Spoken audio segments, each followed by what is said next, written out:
Your Mom's Sleepversity. I'm your host, Carolynne Harvey, certified pediatric sleep expert and founder of Dream Baby Sleep. Today, we're sitting down with Chelsea Neubauer, who has an incredible story and journey to parenthood. She is now a mother to 5-month-old daughter Banks and 3-month-old son Hayes. Yes, you heard that right. Her babies are 2 months apart. She's gonna be sharing her journey to parenthood, what it's like raising 2 babies with a 2-month age gap, how sleep is going, and a lot more.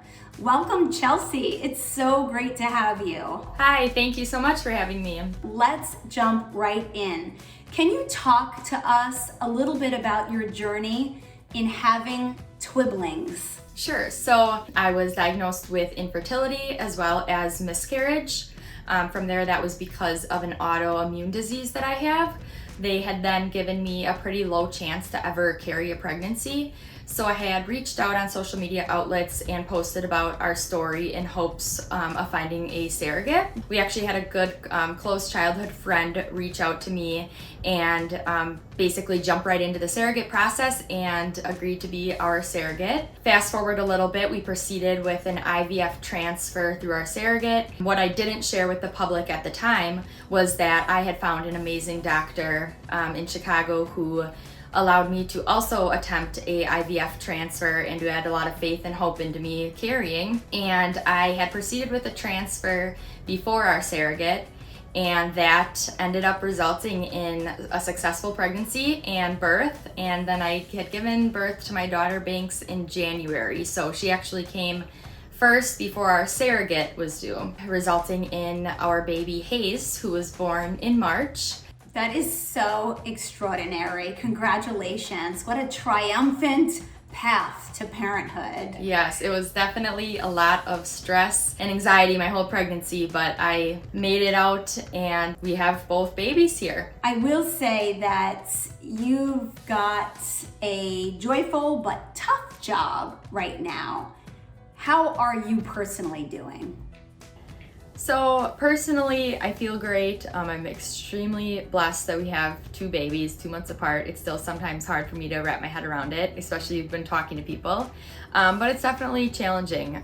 We've got good days and bad days, but just even talking to you guys and experts is definitely a relief, because at first when we just had Banks, I did all this research and looked into this and that and purchased classes here and there, and they kind of acted like it was one shoe fits all.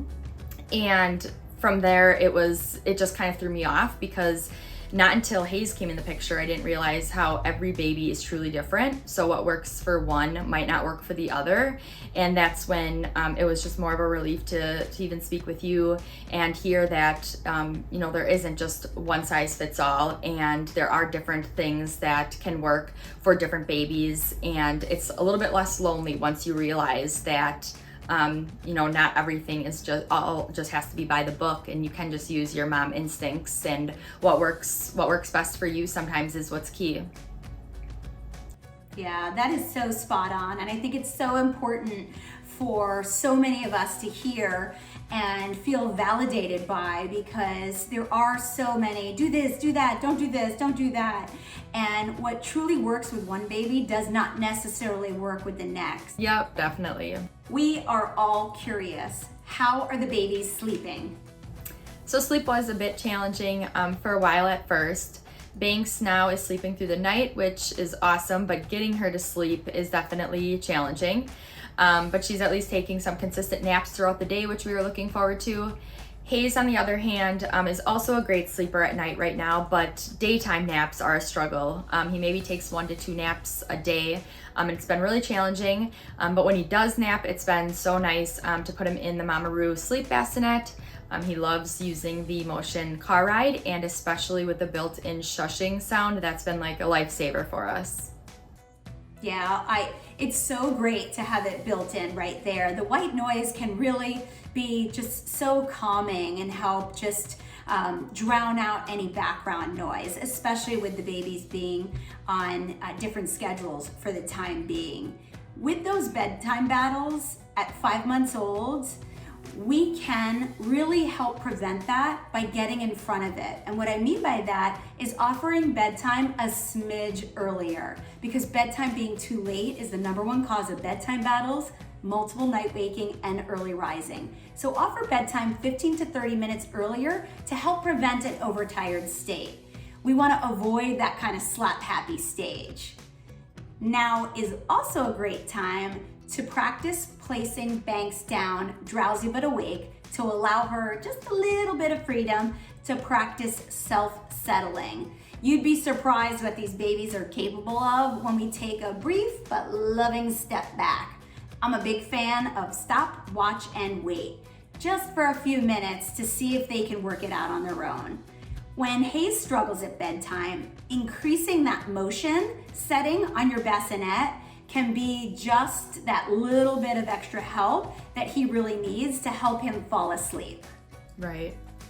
Yeah, that totally makes sense. With your husband out of the home during the day, how are you structuring things? So we definitely have a couple days of help with our parents, but otherwise there are a few days that I'm home by myself alone with them, and it is quite challenging. Right now anyway, I have them on opposite schedules. So when Banks is awake, usually Hayes is going down for a nap and vice versa. And that of course is usually morning. By the afternoon it could be pure chaos. But right now, that's what just works best for me with the individual time spent with them. However, the downfall is I'm just constantly going and exhausting myself. I never get a chance to sit down or take a little break.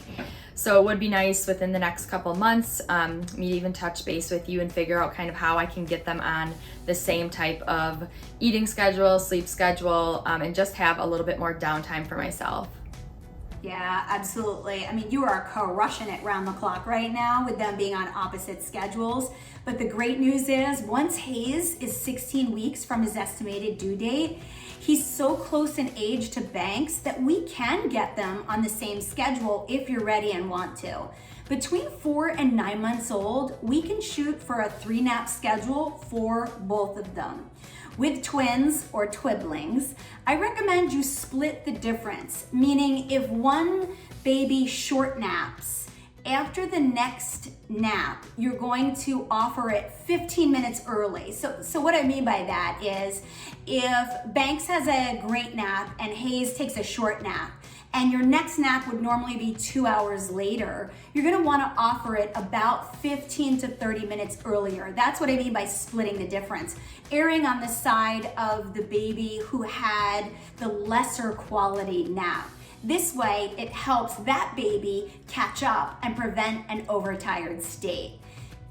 Ultimately, this might give you just a smidge of a very, very well-needed break. Thank you, Chelsea, for sharing your amazing journey to parenthood and helping to normalize the challenges of newborn sleep. You're doing an awesome job. I'd like to remind everyone, you can continue to follow Chelsea's journey on Instagram at NeubauerChels. And don't forget to follow at 4moms_HQ on Instagram for more Sleepversity updates and episode announcements. Sleep well.